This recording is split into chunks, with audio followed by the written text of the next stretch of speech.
Good morning friends. ਅੱਜ ਆਪਾਂ evidence act ਦੀ starting ਕੀਤੀ ਸੀ ਲਾਸਟ ਵੀਡੀਓ ਦੇ ਵਿੱਚ। ਹੁਣ ਆਪਾਂ ਇੱਕ ਵਾਰੀ ਉਹਨੂੰ ਥੋੜ੍ਹਾ ਚਾਰਟ ਦੇ ਵਿੱਚ ਵਿਊ ਕਰ ਲੈਂਦੇ ਹਾਂ ਕਿ ਕਿਸ ਅਕੋਰਡਿੰਗ ਆਪਾਂ ਇੰਡੀਅਨ ਐਵੀਡੈਂਸ ਐਕਟ ਨੂੰ ਗੋ ਥਰੂ ਕਰ ਸਕਦੇ ਹਾਂ। ਇੰਡੀਅਨ ਐਵੀਡੈਂਸ ਜਿਹੜਾ ਮੇਨਲੀ ਐਕਟ ਹੈ ਉਹ ਲੇਟਿਨ ਵਰਡ ਤੋਂ ਡਰਾਈਵ ਹੋਇਆ ਐਵੀਡੈਂਟ ਤੋਂ। ਐਵੀਡੈਂਟ ਦਾ ਮਤਲਬ ਕਿ ਹੁੰਦਾ ਸ਼ੋ ਡਿਸਕਵਰ, ਕਲੀਅਰਲੀ ਕਿਸੇ ਫੈਕਟ ਨੂੰ ਦੇਖਣਾ ਜਾਂ ਕਰਨਾ।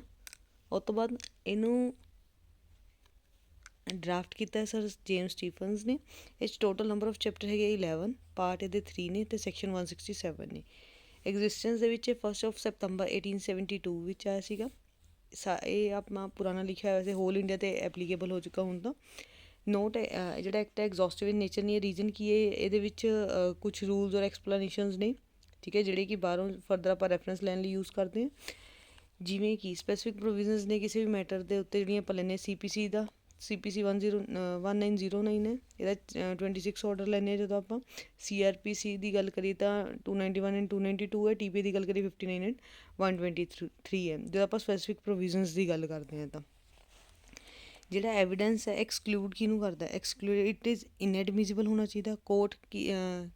Court can't on the ground of public policy exclude ਕਦੋਂ ਕਰ ਸਕਦੇ? Evidence relevant under this act. ਹੁਣ ਇਹ ਅਪਲਾਈ ਕਿੱਥੇ ਹੁੰਦਾ? ਕਿਸੇ ਵੀ ਕੋਰਟ ਦੇ ਉੱਤੇ, ਕਿਸੇ ਵੀ ਤਰ੍ਹਾਂ ਦੀ ਜੁਡੀਸ਼ੀਅਲ ਪ੍ਰੋਸੀਡਿੰਗਸ ਦੇ ਉੱਤੇ।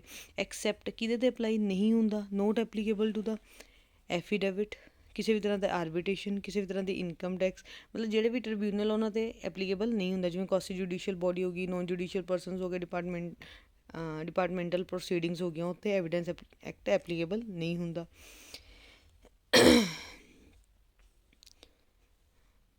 ਹੁਣ ਆਪਾਂ ਅਪਲਾਈਜ਼ ਟੂ ਦੇਖ ਲੈਂਦੇ ਹਾਂ। ਜਿਹੜਾ ਅਪਲਾਈ ਟੂ ਕਿਸੇ ਵੀ ਕੋਰਟ 'ਤੇ ਹੋਊਗਾ, ਕਿਸੇ ਵੀ ਜੁਡੀਸ਼ੀਅਲ ਪ੍ਰੋਸੀਡਿੰਗ 'ਤੇ ਹੋਊਗਾ, ਇੰਡਸਟਰੀਅਲ ਟ੍ਰਿਬਿਊਨਲ, ਜੁਡੀਸ਼ੀਅਲ ਇਨਕੁਆਇਰੀ 'ਤੇ, ਐਗਜ਼ੀਕਿਊਸ਼ਨ ਪ੍ਰੋਸੀਡਿੰਗਸ ਦੇ ਉੱਤੇ, ਕੋਰਟ ਮਾਰਸ਼ਲ ਦੇ ਉੱਤੇ। ਉਸ ਤੋਂ ਬਾਅਦ ਜਿੱਥੇ ਐਵੀਡੈਂਸ ਔਨ ਓਥ ਲਿੱਤੇ ਜਾਂਦੇ ਆ ਉਹਦੇ ਵਿੱਚ, ਠੀਕ ਹੈ ਜੀ। ਇਹਨਾਂ ਕੇਸਿਸ ਦੇ ਵਿੱਚ ਐਪਲੀਕੇਬਲ ਹੁੰਦਾ। ਨੋਟ ਐਪਲੀਕੇਬਲ ਕਿਹੜੇ ਕੇਸ ਦੇ ਵਿੱਚ? ਐਫੀਡੇਵਿਟ ਦੇ ਵਿੱਚ, ਐਨੀ ਆਰਬਿਟਰੇਟਰ ਦਾ ਅਵਾਰਡ ਦੇ ਵਿੱਚ, ਇਨਕਮ ਟੈਕਸ ਦੇ ਵਿੱਚ, ਐਡਮਿਨਿਸਟ੍ਰੇਟਿਵ ਇਨਕੁਆਇਰੀ, ਕੁਆਸੀ ਜੁਡੀਸ਼ੀਅਲ ਪ੍ਰੋਸੀਡਿੰਗ ਅਤੇ ਡਿਪਾਰਟਮੈਂਟਲ ਪ੍ਰੋਸੀਡਿੰਗਸ ਦੇ ਵਿੱਚ ਐਪਲੀਕੇਬਲ ਨਹੀਂ ਹੈ।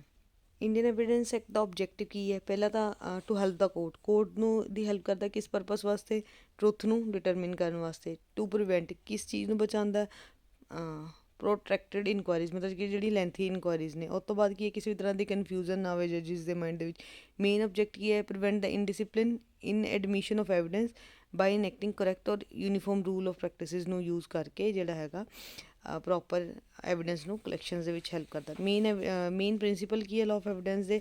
Evidence must be confine to matter in issue ਦੇ ਰਿਲੇਟਡ ਹੋਣਾ ਚਾਹੀਦਾ। ਹੇਅਰਸੇ ਐਵੀਡੈਂਸ ਕੀ ਹੈ? ਇਹਨੂੰ ਐਡਮਿਟ ਨਹੀਂ ਕੀਤਾ ਜਾਂਦਾ directly. Best evidence must B given ਇਨ ਆਲ ਕੇਸਿਸ ਦੇ ਵਿੱਚ। ਇਹ ਜਿਹੜਾ ਪੁਆਇੰਟ ਹੈ ਬੈਸਟ ਐਵੀਡੈਂਸ ਵਾਲਾ ਹੈਗਾ ਜਿਹੜਾ, ਇਹ ਇੰਪੋਰਟੈਂਟ ਪੁਆਇੰਟ ਹੈ। ਇਹ MCQ ਕੁਐਸਚਨਸ ਦੇ ਵਿੱਚ ਵੀ ਆਉਂਦਾ ਹੈ। ਅਤੇ ਜਿਹੜਾ ਹੇਅਰਸੇ ਵਾਲਾ ਇਹ ਐਕਸੈਪਸ਼ਨ 32 ਹੈ ਸੈਕਸ਼ਨ ਇਹਦਾ 32, ਇਹ ਅਤੇ ਇਹ ਵੀ MCQ ਕੁਐਸਚਨਸ ਦਾ ਪਾਰਟ ਹੈ। ਇੰਡੀਅਨ ਐਵੀਡੈਂਸ ਐਕਟ ਦਾ ਸੈਕਸ਼ਨ 1 ਕੀ ਕਹਿੰਦਾ? ਅਪਲਾਈਜ਼ ਟੂ 1872 ਦਾ ਜਿਹੜਾ ਐਕਟ ਹੈ ਅਪਲਾਈ ਕੀਤਾ ਹੁੰਦਾ ਜੁਡੀਸ਼ੀਅਲ ਪ੍ਰੋਸੀਡਿੰਗ 'ਤੇ। Judicial proceeding itself include any proceeding in which evidence is taken on oath. ਕਿਸੇ ਵੀ ਤਰ੍ਹਾਂ ਦੀ ਪ੍ਰੋਸੀਡਿੰਗ ਜਿਸ 'ਚ ਐਵੀਡੈਂਸ ਔਨ ਓਥ ਲਿੱਤਾ ਜਾਂਦਾ। ਸੈਕਸ਼ਨ 1 ਕਲੀਅਰ ਕਰਦਾ ਇਸ ਚੀਜ਼ ਨੂੰ ਕਿ ਕਿੱਥੇ ਐਪਲੀਕੇਬਲ ਨਹੀਂ ਹੈ? ਨੋਨ ਜੁਡੀਸ਼ੀਅਲ ਪ੍ਰੋਸੀਡਿੰਗਸ 'ਤੇ। ਨੋਨ ਜੁਡੀਸ਼ੀਅਲ ਪ੍ਰੋਸੀਡਿੰਗ ਕਿਹੜੀਆਂ ਹੋ ਗਈਆਂ? ਪ੍ਰੋਸੀਡਿੰਗ ਅੰਡਰ ਇਨਕਮ ਟੈਕਸ ਜਾਂ under acquisition of land act ਦੇ ਅਕੋਰਡਿੰਗ, ਠੀਕ ਹੈ ਜੀ। ਹੁਣ ਕੋਰਟ ਸੈਕਸ਼ਨ 3 ਦੇ ਵਿੱਚ ਕੀ ਹੈ? ਕਿਸੇ ਵੀ ਤਰ੍ਹਾਂ ਦੇ judicial magistrate all the person who are legally authorise to take the evidence on law, ਕਿ ਜਿਹੜਾ ਕੋਰਟ ਜਾਂ ਕਮਿਸ਼ਨ ਕੀ ਜਿਹੜੇ ਵੀ ਪਰਸਨ ਆਥੋਰਾਈਜ਼ ਨੇ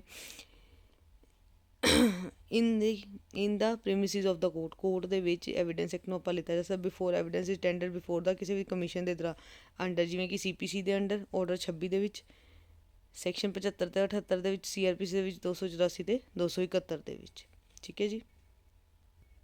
ਮੋਡ ਆਫ ਪ੍ਰੂਫ ਦੇ ਵਿੱਚ ਕੀ ਗੱਲ ਕਰਦਾ? Type of evidence required to be proof depend upon ਕਿਹੜੀ ਚੀਜ਼ 'ਤੇ ਡਿਪੈਂਡ ਕਰਦਾ? ਕੰਟੈਂਟ 'ਤੇ। ਕੰਟੈਂਟ ਦੇ ਵਿੱਚ ਡਾਕੂਮੈਂਟ, ਇਲੈਕਟ੍ਰੋਨਿਕ ਰਿਕਾਰਡ ਬਹੁਤ ਆ ਜਾਂਦੇ ਆ। ਅਦਰ ਫੈਕਟ 'ਚ ਕੀ ਆਉਂਦਾ? ਓਰਲ ਐਵੀਡੈਂਸ ਦੇ ਵਿੱਚ ਜਿਹੜਾ ਇੱਕ MCQ ਆਉਂਦਾ, repetitive MCQ। We have to proof the document ਔਰ electronic records itself primarily evidence. ਜਿਹੜਾ ਆਪਾਂ ਡਾਕੂਮੈਂਟ ਔਰ ਇਲੈਕਟ੍ਰੋਨਿਕ ਰਿਕਾਰਡ ਆ ਪ੍ਰਾਇਮਰੀ ਐਵੀਡੈਂਸ ਦੇ ਪਾਰਟ ਦੇ ਵਿੱਚ ਕਵਰ ਹੁੰਦਾ। ਹੁਣ ਜਿਹੜਾ ਸੈਕਸ਼ਨ 3 ਪੈਰਾ 2 ਫੈਕਟ ਡਿਫਾਈਨ ਕਰਦਾ, ਦੋ ਜਾਣੇ ਡਿਫਾਈਨ ਕਰਦੇ, ਇੱਕ ਤਾਂ ਬੈਂਥਮ, ਇੱਕ ਜਸਟਿਸ ਮਿਊਨੀ। ਬੈਂਥਮ ਡਿਫਾਈਨ ਕੀ ਕਰਦਾ, physical in the sense of ਕਿਸੇ ਵੀ ਤਰ੍ਹਾਂ ਦਾ ਐਨੀ ਟਾਈਪ ਆਫ ਮਾਈਂਡ ਸਟੇਟ ਔਰ ਰਿਲੇਸ਼ਨ, ਕਿਸੇ ਵੀ ਥਿੰਗਸ ਦੇ ਰਿਲੇਟਡ, ਚਾਹੇ ਲਿਵਿੰਗ ਹੈ ਨੋਨ ਲਿਵਿੰਗ ਹੈ, ਜਿਹਨੂੰ ਆਪਾਂ ਸੈਂਸਿਸ ਦੇ ਥਰੂ ਪਰਸੀਵ ਕਰ ਸਕਦੇ ਹਾਂ, ਠੀਕ ਹੈ ਜੀ, ਉਹਨੂੰ ਆਪਾਂ ਇੰਡੀਅਨ ਐਵੀਡੈਂਸ ਐਕਟ ਦੇ ਵਿੱਚ ਫੋਲੋ ਕਰਦੇ ਹਾਂ।